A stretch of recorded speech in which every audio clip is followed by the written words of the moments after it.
ஜெய் ஸ்ரீராம். சீதை இருக்கும் இடத்தை சம்பாதி சொன்னவுடன் வானரங்கள் லங்கைக்கு செல்ல முடிவெடுத்தார்கள்.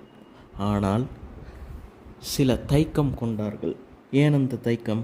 சம்பாதி சொன்னது போல் லங்கைக்கு செல்ல வேண்டும் என்றால் 100 யோஜனை கடலை தாண்ட வேண்டும்.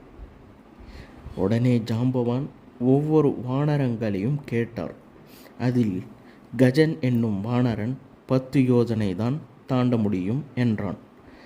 கவாக்ஷன் 20 யோஜனை தான் தாண்டுவேன் என்றான். இதில் அங்கதன் மட்டும்தான் 100 யோஜனை தாண்டக்கூடிய வலிமை கொண்டவன். ஆனால் அங்கதனுக்கு திரும்ப வருவதற்கு சக்தி கிடையாது. ஜாம்பவான் ஹனுமானிடம் சென்று, நீதான் இந்த கடலை தாண்ட வேண்டும் என்று கூறினார்.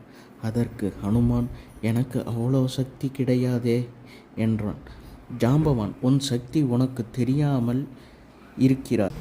இந்த பயணம் உன்னால் மட்டும்தான் முடியும், சென்று வா என்று வாழ்த்து சொல்லி அனுப்பினார் ஜாம்பவான்.